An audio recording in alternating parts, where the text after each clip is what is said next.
بسم اللہ الرحمن الرحیم۔ ناظرین کرام، انسان جب مرتا ہے تو مرنے کے بعد دو چیزیں ایسی ہیں کہ جو واپس آ جاتی ہیں، اور ایک چیز ایسی ہے کہ جو انسان کے ساتھ قبر میں جاتی ہے۔ رسول اللہ صلی اللہ علیہ وسلم نے فرمایا کہ تین چیزیں انسان کے ساتھ جاتی ہیں اور دو واپس آ جاتی ہیں اور ایک انسان کے ساتھ ہی رہتی ہے۔ آپ نے فرمایا کہ گھر والے کہ جو انسان کو قبر میں اتارنے کے بعد واپس آ جاتے ہیں، اور دوسرا فرمایا کہ اس مرنے والے کا مال بھی واپس آ جاتا ہے۔ تیسرا فرمایا کہ جو انسان کے ساتھ چیز رہتی ہے وہ اس انسان کے اعمال ہیں۔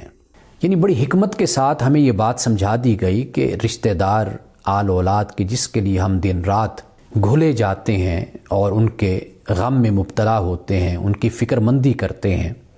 ان کے لیے حلال اور حرام کا فرق مٹا دیتے ہیں، یہی اولاد اور یہی گھر والے ہوتے ہیں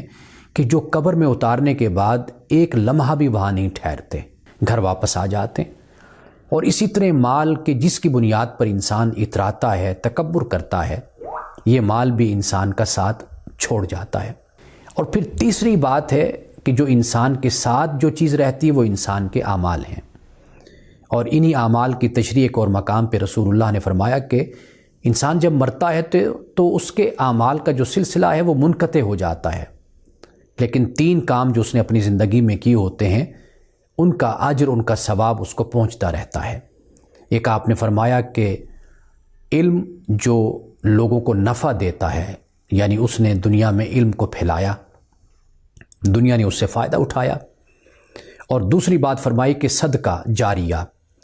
کہ اس نے کوئی کنواں کھدوایا لوگوں کو پانی کے لیے، کوئی درخت لگا دیا، کوئی یتیم خانہ بنا دیا،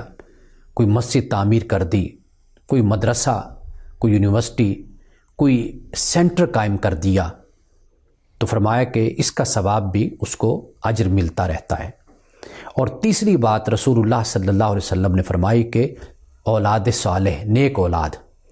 کہ ایک انسان اپنی زندگی میں اپنے اولاد کی اچھی تربیت کرتا ہے، جب وہ دنیا سے جاتا ہے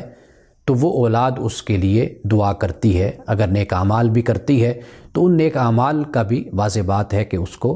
اجر اور ثواب ملتا ہے۔ تو ہمیں اس حدیث سے یہ سمجھ آتی ہے کہ ہم جن چیزوں کے پیچھے بھاگتے رہتے ہیں وہ سب چیزیں بے وفا ہیں اور فنا ہونے والی ہیں، اور اصل جس چیز کو ہمیں اختیار کرنا چاہیے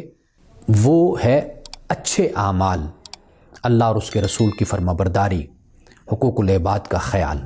اگر ہم یہ کام کریں گے تو انشاءاللہ تعالی اللہ سبحانہ و تعالی قبر میں اور آخرت میں ہمیں اپنے انعام سے اور اپنے احسان سے محروم نہیں کرے گا۔